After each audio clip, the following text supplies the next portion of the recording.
Welcome to the Seattle Bird Podcast. This episode, our bird spotlight is on the northern flicker, a favorite bird of one of our writers, Brian. You can see flickers all around town all year round, loudly drumming on metal poles or showing off the bright red feathers under their wings as they fly through the air.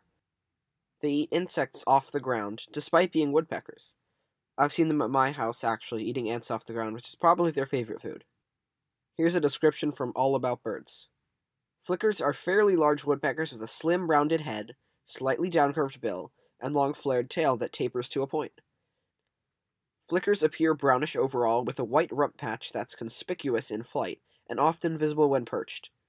The undersides of the wing and tail feathers are bright yellow for eastern birds, or red for western birds.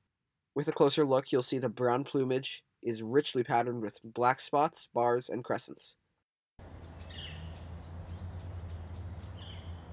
As we talked about in last week's episode about house finches, northern flickers get their pigmentation from carotenoids. They are either red or yellow, based upon what carotenoids they eat. We have already discussed the difference of red and yellow shafted flickers in a previous midweek update, but here's a quick refresher.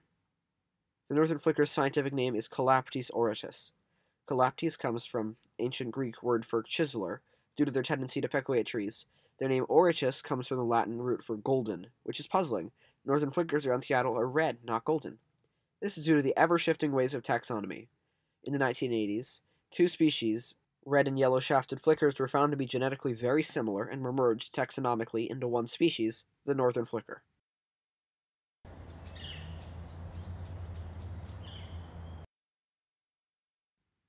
If you're wondering why these birds look so different but could be so genetically similar, here's an excerpt from Birds from North America by the Audubon Society. The Ice Ages separated the ancestral flickers, keeping them scattered in several refugia for thousands of years. Today, these barriers are gone.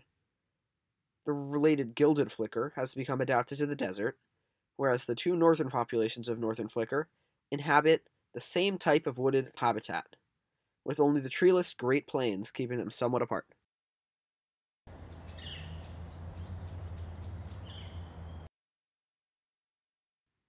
Now, here are 4 fast flicker facts.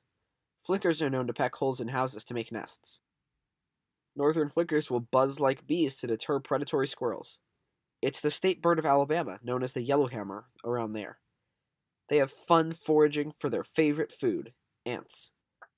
Flickers look distinct in Seattle, so it's unlikely you'll confuse them for a different bird.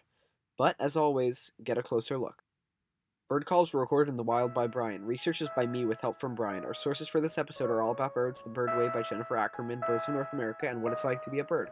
The audio editing is by me. The theme song is by Felix. I'm your host, Leo. Until next time.